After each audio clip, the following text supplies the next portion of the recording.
Daniel Hayes had built his empire on control. Every deal calculated, every risk measured, every move precise.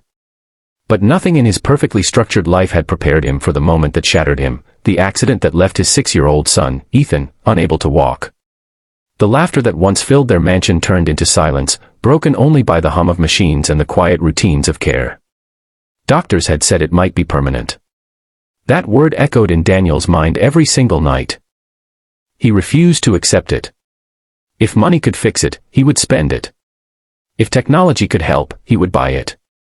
If vigilance could protect his son, he would enforce it. That's when he installed the cameras. Not just one or two, every corner of the house was covered. The living room, the hallways, Ethan's bedroom, even the therapy room. He told himself it was for security, for safety, but deep down, it was fear. Fear that something might happen when he wasn't there. Fear that someone might fail his son the way life already had. When the new maid arrived, Daniel barely looked at her twice. Her name was Maria. She was quiet, polite, and carried herself with a calm confidence that felt almost out of place in the tense atmosphere of the mansion. She wasn't overly talkative like the others before her, nor did she seem intimidated by Daniel's strict rules. "Your job is simple," Daniel had said coldly. "Take care of my son. Follow the routine exactly. No deviations." Maria simply nodded. "Yes, sir." But routines don't heal broken hearts. Ethan had stopped smiling months ago. Therapy sessions became battles. He refused to cooperate, often staring blankly at the wall while therapists tried to encourage movement in his legs. His world had shrunk to a chair and silence. Daniel watched it all through the cameras. Every night. Until one night, something changed. It was late when Daniel opened the security feed on his tablet. He expected the usual, Ethan asleep, Maria quietly cleaning, nothing unusual. But instead, he saw something that made him lean closer. Maria was in Ethan's room, but she wasn't following the routine. She had moved the wheelchair aside. Daniel's jaw tightened. "What is she doing?" he muttered. Then he saw it. Maria sat on the floor in front of Ethan, holding 2 wooden spoons.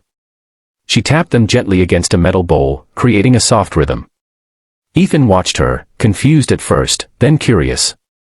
Daniel frowned. "This isn't therapy," he whispered. Maria smiled at Ethan. "Your turn," she said softly. Ethan hesitated. Then slowly, he lifted his hands. The spoons slipped at first. His movement was weak, unsteady, but Maria didn't rush him. She simply kept tapping her rhythm, patient, encouraging. And then, a sound. A small, uneven tap. Daniel froze. Ethan had hit the bowl. It wasn't much. It wasn't walking. It wasn't a miracle. But it was movement. And more importantly, it was the first time in months that Ethan's face changed. He smiled. A real, genuine smile. Daniel felt something crack inside his chest.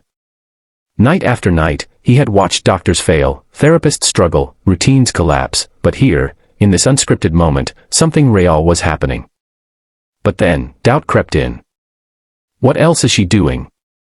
Daniel whispered, his tone shifting. The next day, he reviewed more footage. And what he saw made his hands clench. Maria wasn't just playing music games. She was breaking his rules. She let Ethan sit on the floor instead of the chair. She encouraged him to reach, to stretch, to try movements outside the strict therapy plan. Sometimes, she even turned off the therapy devices entirely. Daniel's anger grew. "This is reckless," he said, pacing his office. "She's risking everything." For the first time in weeks, he didn't watch through a screen.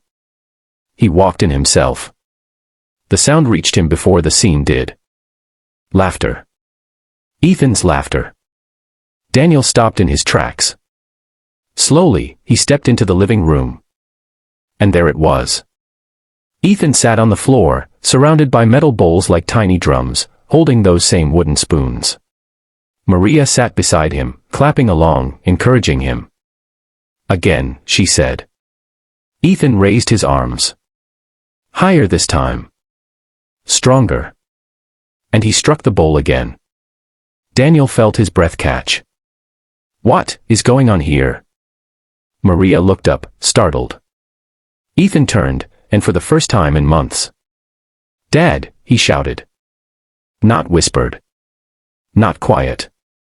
Shouted. Daniel's world stopped. He rushed forward, dropping to his knees. Ethan, you. But his voice failed him.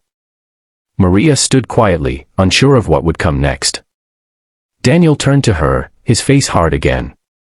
I told you to follow the routine. Silence filled the room. Maria didn't argue. She didn't defend herself immediately. Instead, she said softly, he needed something the routine wasn't giving him. Daniel's jaw tightened. And what's that? She looked at Ethan. Hope. The word hit harder than any accusation. Daniel looked back at his son, at the bowls, the spoons, the smile that hadn't been there for months. All his systems. All his control. All his rules. None of them had done this. Maria stepped closer, her voice calm but firm. He's not just a patient, sir. He's a child. He needed to feel alive again before he could learn to move again. Daniel didn't respond. Because for the first time, he realized she was right. Days turned into weeks. And something incredible began to happen. Ethan improved. Not overnight. Not magically. But steadily. His movements grew stronger. His laughter returned. His eyes regained their spark. And every step of the way, Maria was there. Not just as a maid, but as someone who believed in him when even his own father had started to lose hope. One evening, Daniel sat alone in his office, watching the camera feed again. But this time, he wasn't looking for mistakes. He was watching a miracle unfold. Ethan stood, just for a second, holding onto the edge of a table.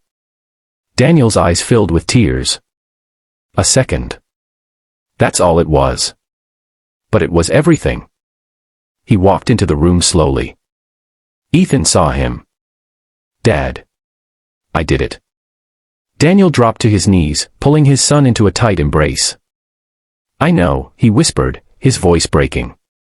I saw everything. And then he looked at Maria. No anger. No suspicion. Just gratitude. Thank you, he said quietly. Because sometimes, control doesn't heal. Love does. And sometimes, the people we trust the least are the ones who change everything. If this story touched your heart, don't forget to subscribe to the channel for more powerful, emotional stories that remind us what truly matters.